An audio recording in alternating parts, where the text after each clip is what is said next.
Hey everybody, welcome back to BikeRide.com Reviews. I'm Scott, and today we've got something fun. If you are obsessed with e-bikes like I am, then you've probably seen that there are a ton of these moped and motorcycle style e-bikes on the market today. And today we're having some fun because we're taking a look at the Zugo Rhino, which is one of these motorcycle inspired e-bikes. Now, if you saw this thing zipping by at 28 miles an hour in the dim light of evening with a 1200 lumen headlight on, you'd probably easily mistake it for a fuel-powered motorcycle or moped. The only thing that's setting it apart is that drivetrain with Shimano components and the pedals and cranks. So today we're gonna have some fun, take a look at the Zugo Rhino and put us through its paces. Let's take a look and get it tested.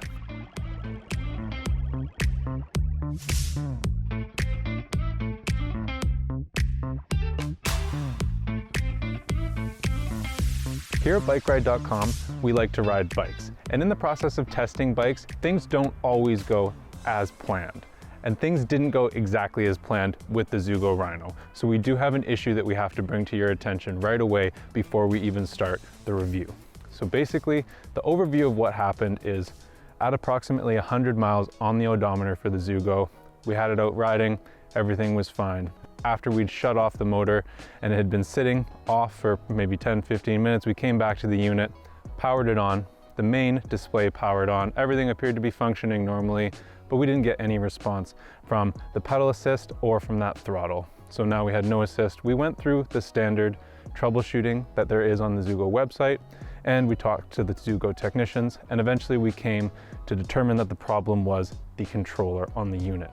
So the issue was with this controller, the fix was to get a replacement controller and replace that. Now the replacement of the controller was quite simple. It only required you to remove the back seat, take a few zip ties off and undo a few connections and remove that controller and put the new one in.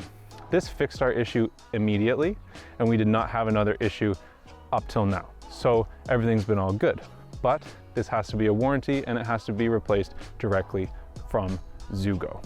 Now, they also sent us a second bike after we had this initial problem. That would be twice the fun, right? In this case, it was twice the problem. The second bike failed and had the same controller issue with only 2 miles on the odometer. So now we had 2 problem bikes.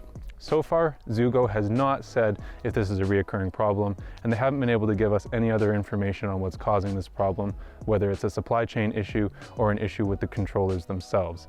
They also haven't put out a public statement about this. So at this point, this is a buyer beware situation, and you're gonna have to be aware that although we may say this bike is good, you could experience an issue with the controller, and this could need you to go through the company and get a replacement controller, which may or may not function. Now we're gonna do a long-term review on the controller and come back to you at 500 miles to see if this controller is still functioning well. But as it stands right now, there seems to be some kind of a controller issue as we've had 2 faulty controllers so far.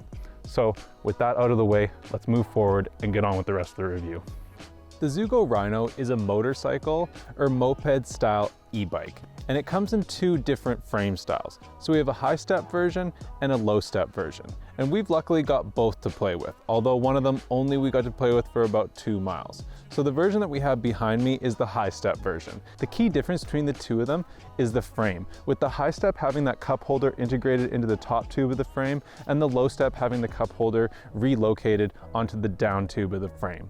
Other than that, they're pretty much the same bike, and they both feature similar moto style features, such as those beefy 4-inch tires and the 3-tree dual crown inverted suspension front fork. That's really giving it that moto style feel with those flat handlebars at the top and the upright riding position. Combined with that saddle seat, it really brings a lot of motorcycle vibe, and the only thing that's really giving it a bike vibe is that 7-speed Shimano drivetrain and the cranks that you have there with some bicycle pedals. The Zugo Rhino is a powerful bike with a 750 watt motor and a 750 watt hour battery. That power translates itself to speed. As shipped, the bike is a Class 2 e-bike with a 20 mile an hour top speed, but you can unlock it to Class 3. So what do you think the first thing we did? Unlocked it to Class 3 with a 28 mile an hour top speed. So it seems like a fast bike, but the proof is going to be in the riding. Let's get started with the pros. Coming in for the first pro, we've got that powerful 750 watt Bafang motor. It's a powerful motor and a pleasant companion to the bike, which could be quite a chore to pedal without it. It seems to power you uphill and can easily speed you up to that 28-mile-an-hour top speed on level ground or even mild inclines. In general, the motor is quite well tuned and seems to really benefit the bike. It's a pleasure to ride and really goes with that whole motorcycle or moped feel because it's quite a powerful motor and it really zips you around.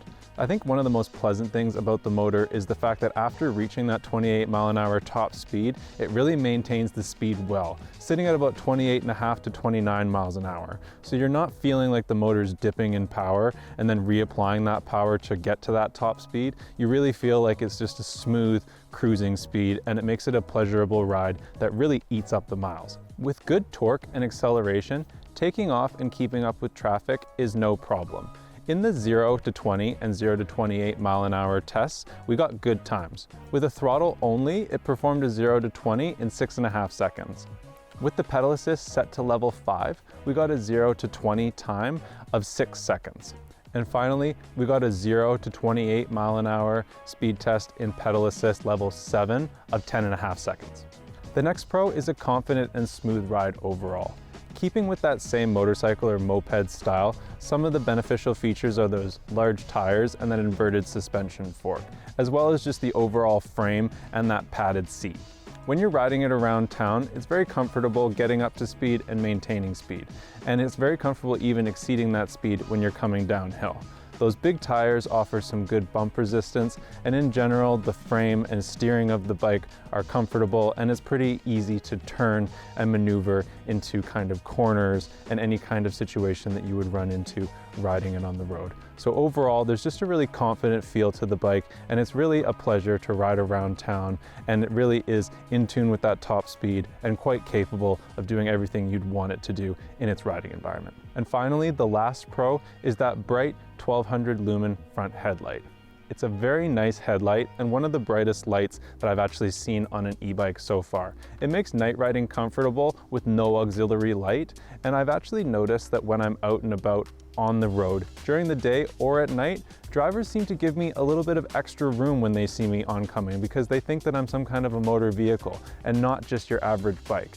I've had a few people comment on the brightness of the light, and in general, it not only looks good, but it also performs really well. So that light is coming in as a great plus for this bike, and it really is a nice feature. When you get the bike, take it out at night and see how well it performs, because it's pretty amazing to ride it, and it really is a fun feeling to see it lit up in front of you in the dark.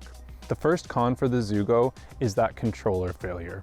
Now, as we mentioned in the beginning, we had this happen with both bikes, so it's not just limited to a single controller, and we haven't been able to get more information from the brand as to why this is occurring. So for now, this is a pretty serious con with the bike. It completely incapacitates the bike until you're able to get a new controller, and that controller has to come from Zugo, and it would need to be a warranty or purchased. So that's coming in as the first con, and it is a negative that really kind of ruins all the other positive aspects of this bike until this is fixed. The second con on the Zugo is battery level fluctuation. I noticed out on the range ride and some of the longer rides that as you're riding, especially when you're in the maximum pedal assist of 5 or 7, you'll start to pedal, and as you hit a hill or you start to exert more force, that battery level will start to flicker and will start to dwindle. It'll dwindle down to 4 bars and then 3. But now here's where it gets confusing. If you ease back on the pedal assist or are riding in less hilly terrain, you'll start to see those bars come back. So it will kind of dwindle and then return. I found as I was riding, it would drop to 2 bars, and then suddenly I could get back to 3 or even 4 bars. This made it really challenging for me to figure out exactly how much juice I actually had left in the tank until I got a better appreciation for the total range of the Zugo and realized this was more of an intuitive battery feature than me actually running out of juice. It took a little bit of getting used to, and I definitely suffered a bit of range anxiety for the beginning, trying to figure out exactly how well the battery would perform. So I would have preferred to see maybe a percentage, or if the battery would just consistently lose a bar and not regain that bar, because it made it quite confusing. So that's coming in as a con on this bike. And finally, the last con on the Zugo Rhino is the pedal position.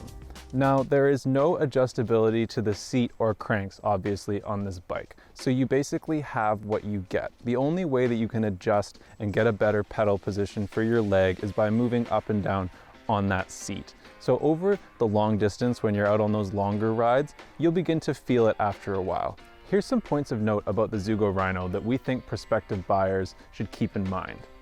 The main thing that you should keep in mind with the Zugo is that this is a pretty heavy bike with large tires. It comes in at 65 pounds and the tires are a 4-inch tire. So this is really going to come into play trying to move the bike and trying to put it onto bike racks. I wouldn't want to put this bike up more than a few stairs, and I definitely wouldn't want to lift it or try to maneuver it into an elevator. I also wouldn't want to try to load it onto too many bike racks, and you're going to want to make sure that your bike rack is capable of holding those 4-inch tires and that 65-pound total weight. So what does the Zugo do best? I'd have to say that the best thing about the Zugo is that fast and confident ride. It really cruises nicely at up to 28 miles an hour, and the motor is fast and pretty responsive. It also cruises really nicely whether you're on pavement, dirt, gravel, or sand. So there's really a variety of terrain that you could use this bike on, even though it doesn't have any rear suspension. I could see it really being useful for recreational riders, and people would get a lot of use and have a lot of fun riding this thing around if you're really looking for that motorcycle-inspired cruising vibe. So who shouldn't buy this bike? Well, at this point, with the controller issue, as stated, it's very hard to say that anyone should buy this bike. But those who would really not appreciate this bike would be people who were not looking for that motorcycle style frame. It comes with a fair amount of weight and some oversized tires which have a reasonable amount of drawbacks. So if you're more inspired by a traditional bike riding style, then you're probably going to want to look at a different style of bike. Another reason why some users may want to look elsewhere other than the Zugo has to do with sizing. The bike really only comes in a single size, and that standover height and handlebar height is pretty much set. The handlebars are adjustable from approximately 44 inches off the ground to 49 inches off the ground, but that seat height is as is. The only thing you can do about changing that seat height is swapping out the tires to some of the street tires, which shaves a couple inches off the total height, or changing over to that step-through model, which saves you a little bit of space and makes getting on and off the bike easier. Testing may be over, but I have a feeling that when I have a need for speed, the Zugo is going to be a prime candidate for getting that fix. We're going to continue testing this bike to see if we can put 500 miles on this new controller without any issues, so watch and stay tuned for us to let you know what's going on with this controller in our long-term review. Is this bike for you? Check out the detailed specs and see the full review on bikeride.com. And while you're there, you can check out other great e-bike and bike reviews to find your perfect match. If you like this video, give us a like and subscribe so we can bring you more great e-bike and bike related content. As always, I'm Scott with bikeride.com, and I hope you enjoy the ride.